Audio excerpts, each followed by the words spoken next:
Welcome back, everybody. Thanks for joining me. It's Mr. Reality, joined by psychic medium Liz Cross. I want to tell you about the associative remote viewing course coming up in a couple weeks. It's if you're interested, go to ko-fi.com, link down below, and send me a message at remoteviewit@gmail.com, and I'll be happy to let you know what the pricing is for it. Liz, that's going to be a fun one.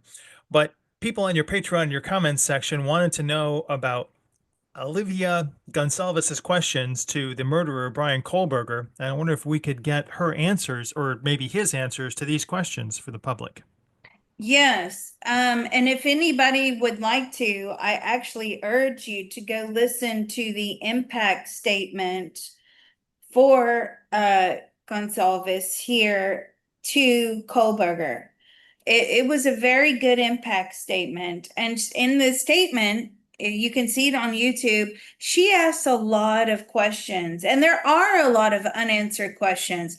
I mean, Mr. Reality, in our last video that we did regarding him, a lot of people asked, but he's a vegan. How could he kill someone? And what we got, and I was like, well, you know what? That's a good point. Let's ask that.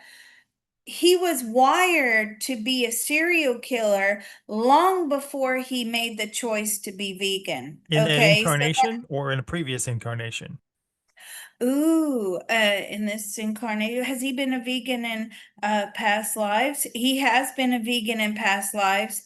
That seems to be the road he always takes because he does factor into his lifetimes on a soul level, like extreme health.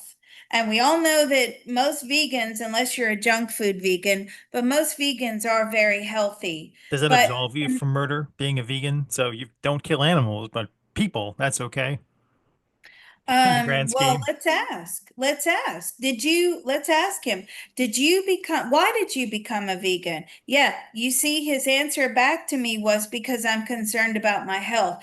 But did you do this as a way to curb the compulsive behavior, the compulsions that you have of wanting to kill others? No, it had nothing to do with that. He became a vegan for his own health.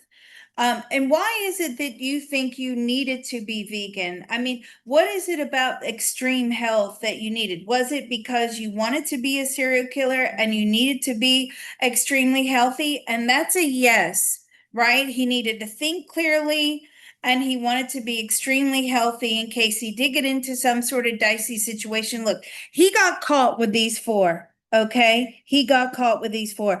If he would not have been caught, he would have gone on to kill many, many, many more people until he did get caught. He is definitely hardwired for serial killing. Okay, what would you like to know, Mr. Why Reality? did he choose her? Is her first question. Okay, so uh why did you choose Kaylee? Okay, there's some sort of obsession here. What do you mean? Like, did you go into the house purposefully to kill her? No. So, what were you going into the house to do? So, he already knew he was going to kill multiple people. It wasn't just her. He already had planned to kill whoever was there.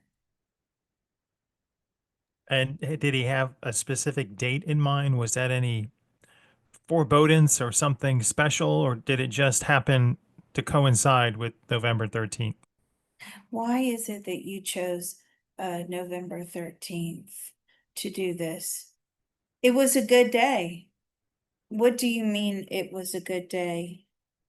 The conditions were right. Well, what does that mean? Mhm. Well, he wanted cold weather. Okay. That was very, very important that he had cold weather. And what else? Because a lot of people are in with the cold weather.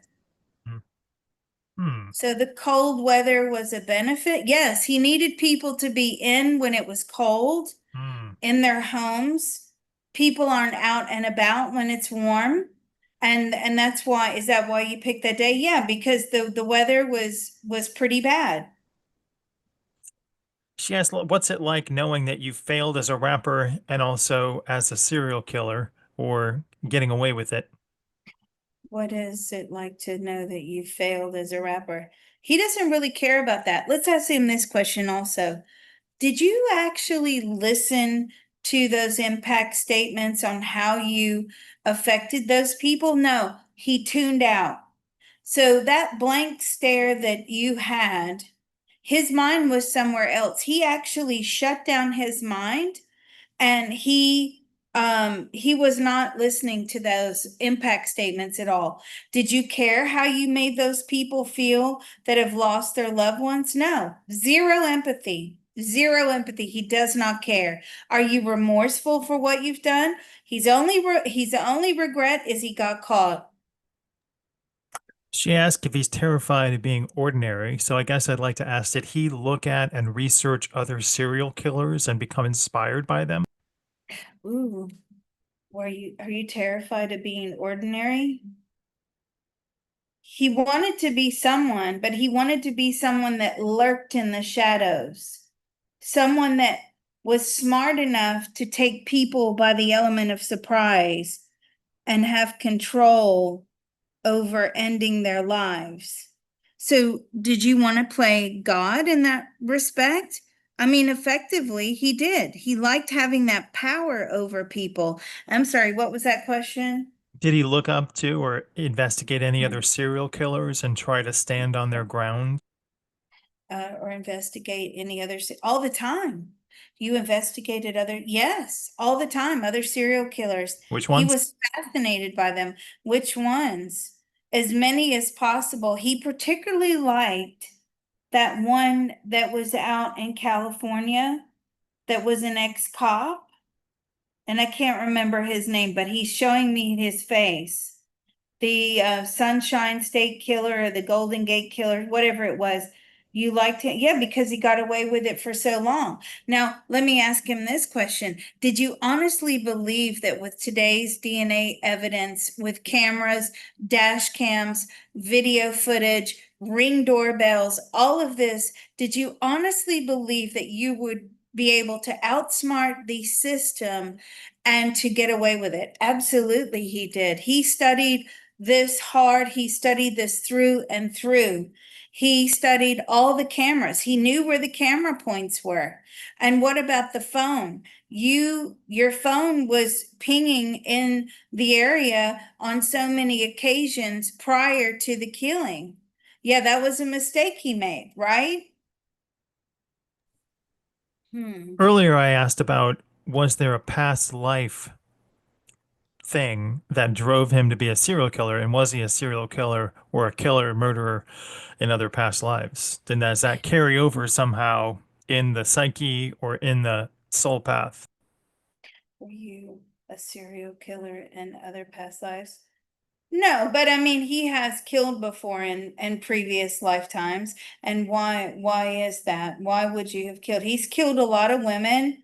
Um, so you killed what women with in partnerships and relationships. He has killed women in relationships, but he wasn't actively stalking at like this in this lifetime. So did you ever actively stalk someone and kill them in a previous lifetime? No, this is something new in this lifetime. She wanted to say, why did you choose my sisters before making your move? Did you approach them? So did he have any interaction with them physically, or was it just at a distance before? Did you ever have any interaction with Kaylee or Maddie before? Other than maybe just a little wave? No. No real interaction, no. Where's the murder weapon? Ooh, where did you put the murder weapon? He threw it in the trash. Were the And clothes you wore that night also in the trash or somewhere else? where are the clothes you wore that night? He burned those. He burned those. Where did you burn them? Did you burn them that evening, that night? No. He burned them 2 days later out by like some water or out by a lake. Is it close to where you lived? I mean, relatively close. And how did you do that without anyone seeing you? What did you do? He changed direction. What do you mean you changed direction? So on the night of the murder, did you throw away the knife? Yes, he'd already planned to dispose of that. He wrapped it in several bags and he threw it in a dumpster. Was it in a dumpster near to where you live? No. Is it a dumpster near to where they live? Relatively close. So he actually threw their murder weapon in a dumpster. What was the second weapon you used on Kaylee? She asked. What is the second weapon that you used on Kayla? It was another knife, is what I'm, did you have two knives? Yes, he had two knives. Yes. What were Kaylee's last words? What were Kaylee's last words? What were Kaylee's last words? Don't hurt me. Did he feel anything, or was he lacking empathy at that point as well? Did you feel anything? No. At that point, you see how he switched off for these impact statements? Hmm. Again, his brain had switched off, to all rational thought and feeling and emotion and empathy, not that he has any empathy, but I see that very clearly where his brain switched off and it was, I'm doing what I have to do. At that point, the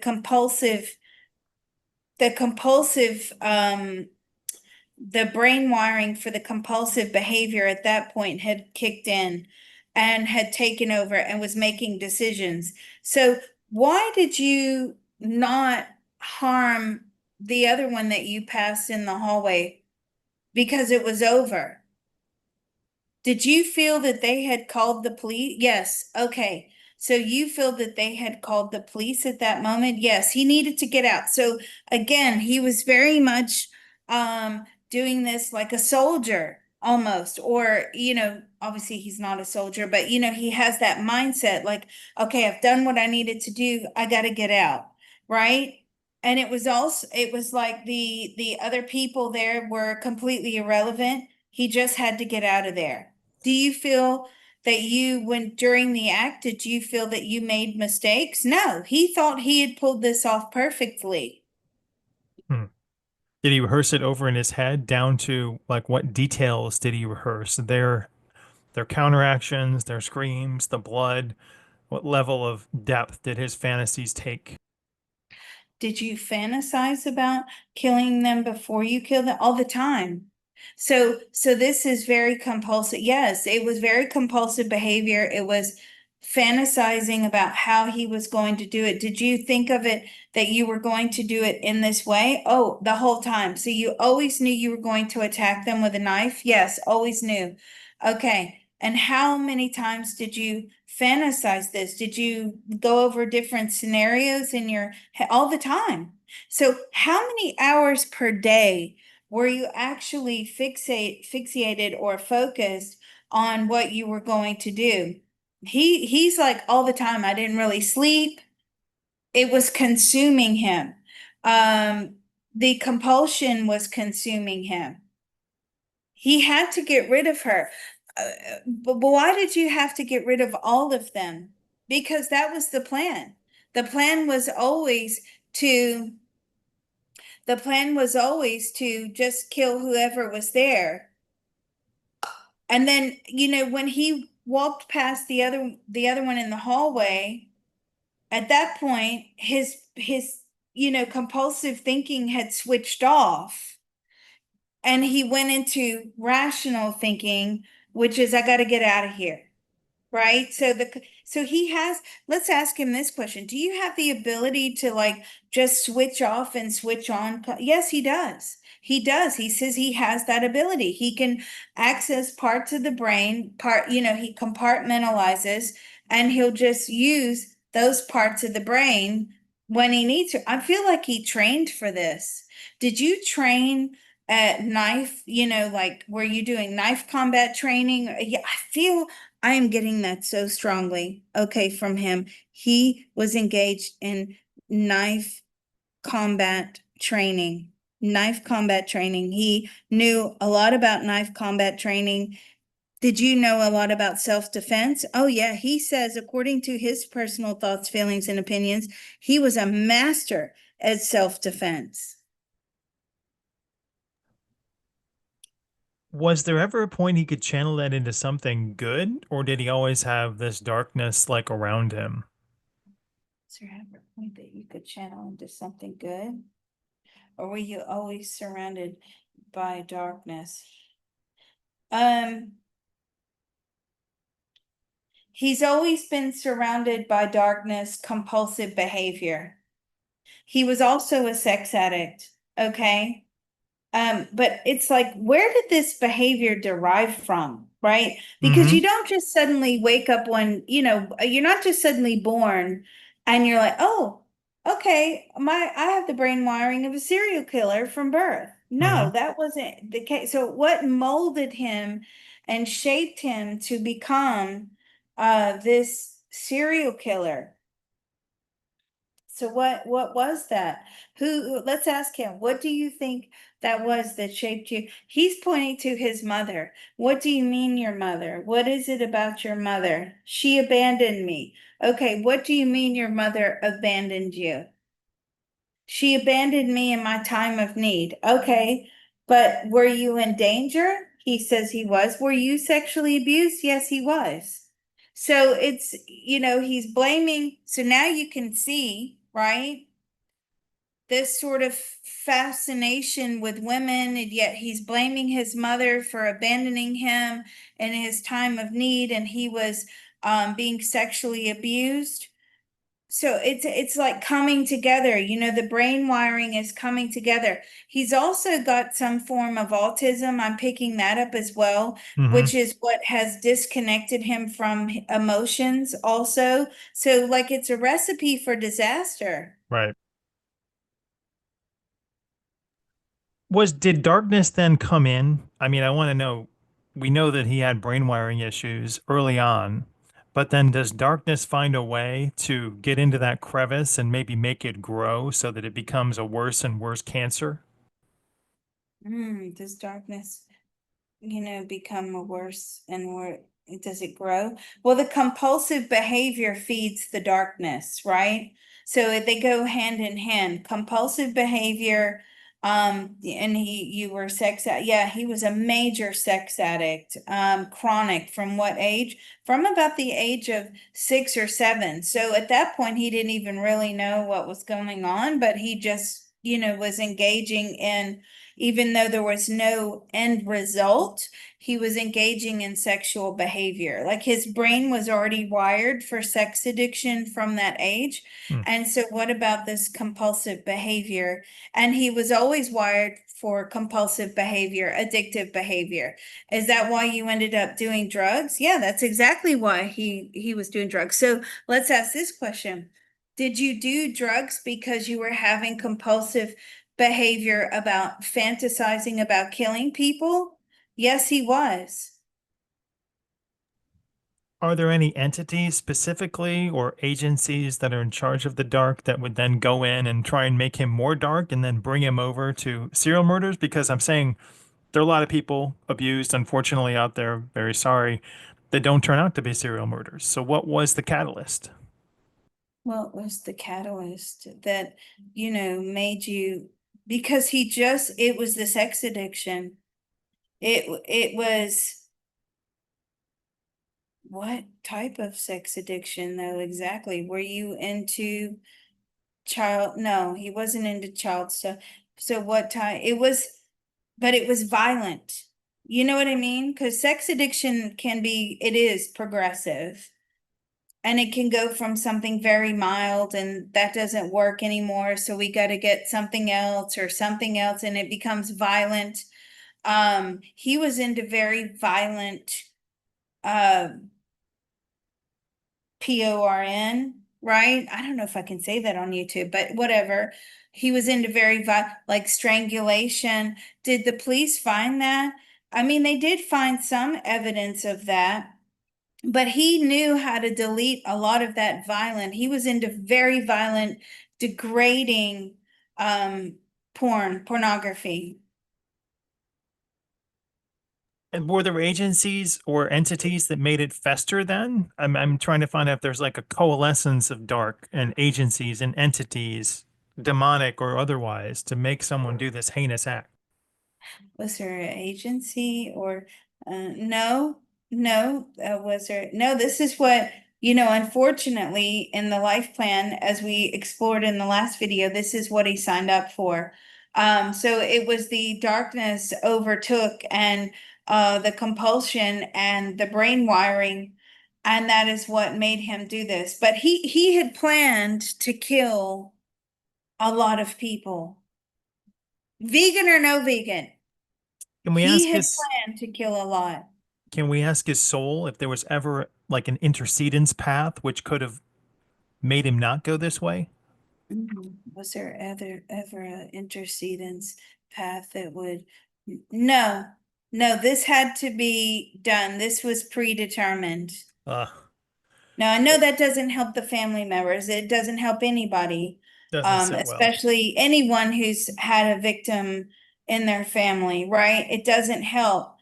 But this is, that's the larger picture. That's the big picture, the non 3D level.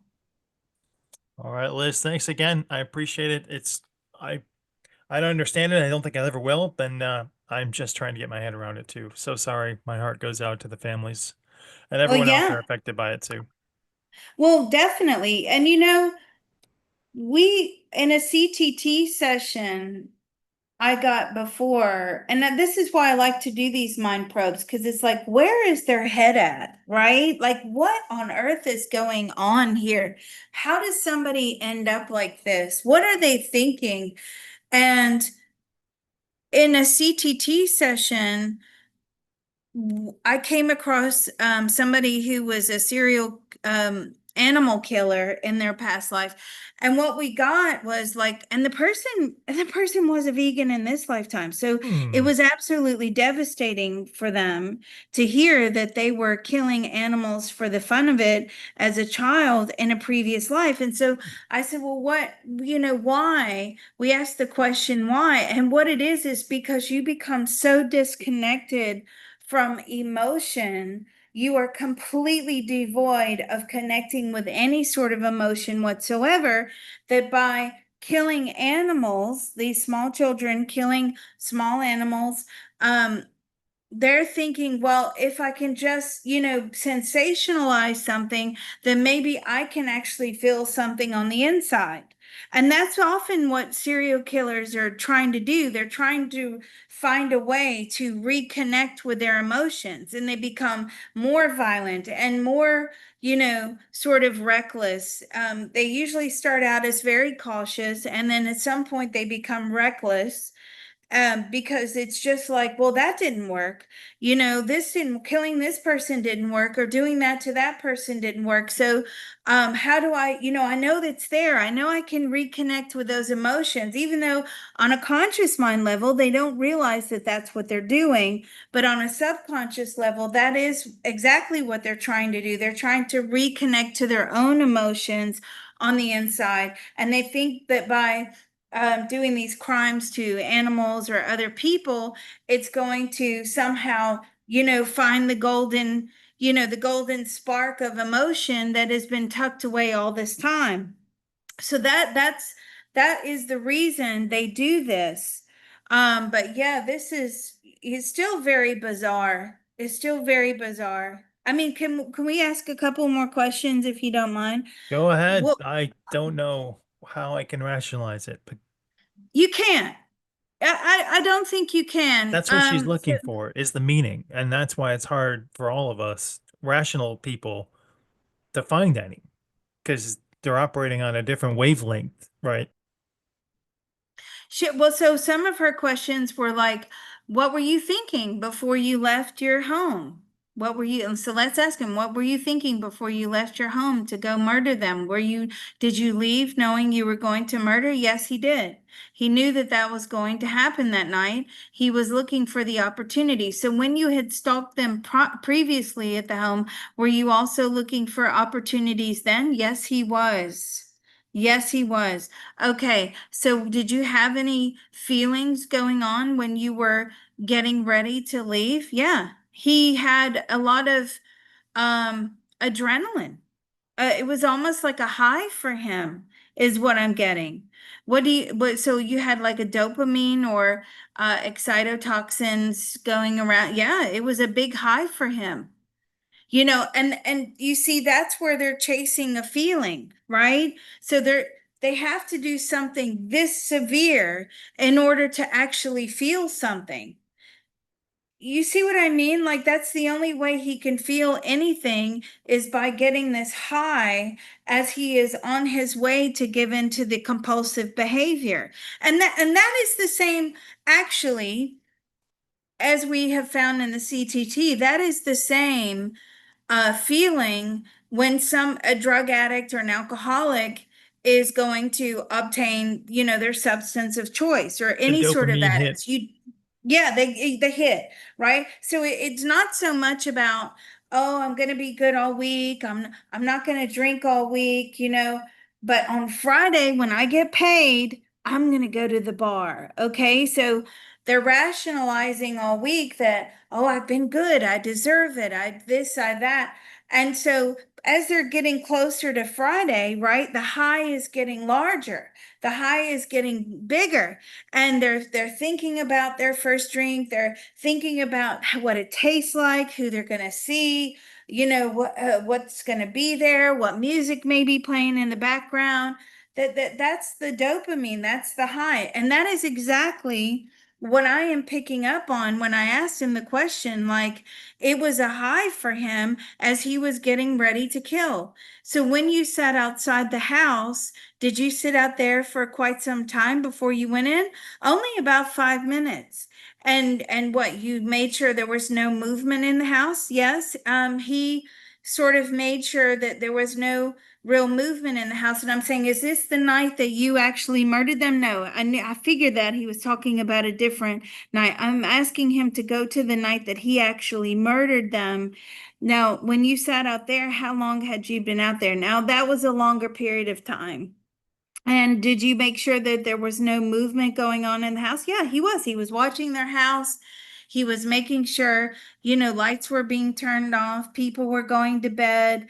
And did they always leave the doors unlocked? Yeah, they were careless. That was not the first time he'd been in that house, by the way. He had been in that house before because he'd been stalking them for quite some time. So you're Like, right. She's asking questions that's trying to give her some sort of rational explanation as to why this happened. But there is no rational explanation. is there physical damage in his brain? And could something like that be made a profile of, maybe for like an MRI? Could you see that type of brain damage, or is it not physical damage in the brain? Is there physical damage? Yes, his brain is definitely wired and damaged and different. Yes. Could we figure that There, out from an MRI? Like, I'm trying to see if maybe there'd be a way we could prevent something like this in the would future. they find that within them? They would find it with with putting the things on the brain and seeing what parts of the brain are stimulated by different images. It would be a whole Hmm. series of testing. I mean, people knew that he was troubled. Um, I would think this goes beyond troubled. he had fantasies of killing a professor. He was also, were you stalking he was stalking that professor as well. There was a professor that he really liked, a female professor, and he had violent fantasies about her, and he was wanting to kill her as well. All right. Liz, again, Wow. thank you for the insight, disturbing as it is. We appreciate you, and I appreciate each of your listeners out there listening. If you're not a member of Liz's Patreon, you can run to patreon.com/remote viewing beyond and sign up and join the Discord, get access to all Liz's other videos. Thanks, Liz. Yeah, thanks. I mean, disturbing. Gosh.